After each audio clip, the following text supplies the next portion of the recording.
খালেদা জিয়া তারেক রহমান মুক্তি পরিষদ কর্তৃক আয়োজিত দোয়া মাহফিল তাকে উদ্দেশ্য করে দেশনেত্রী বিএনপির চেয়ারপারসন,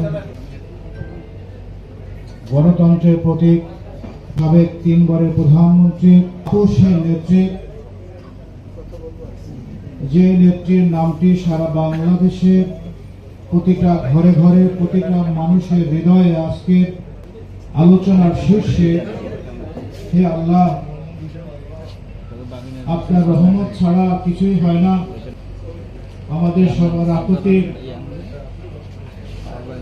আমাদের এই সময়ে, এই দেশের ক্রান্তিকালে দেশনেত্রী বেগম খালেদা জিয়াকে একটু হায়াত দারাজ করেন।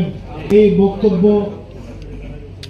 মহান আল্লাহর কাছে সবাই করছেন। সেই মুহূর্তে দুঃসময়ের সেই খালেদা জিয়া তারেক রহমান মুক্তি পরিষদের আজকের সংগ্রামী নেতৃবৃন্দ আমাদের মাঝে উপস্থিত আছেন। সংগ্রামী সভাপতি, সাবেক যুবদলের যুগ্ম সাধারণ সম্পাদক, বন্ধুর মতো যিনি মিশেন আমাদের সাথে, জনাব রফিকুল ইসলাম লরতন আমাদের মাঝে উপস্থিত আছেন।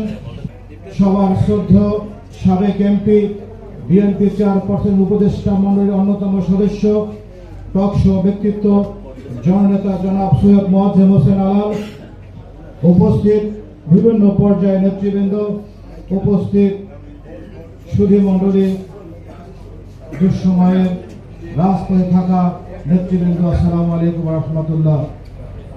বক্তব্য দেওয়ার সুযোগ নেই, শুধু আবেদন নিবেদন মহান আল্লাহর কাছে।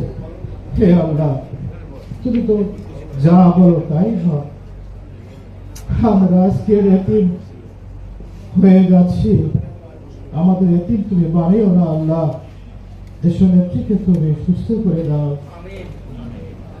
আমাদের মাকে তুমি সুস্থ করে দাও। হাজারো লক্ষ কোটি কোটি মানুষের চোখের পানি তুমি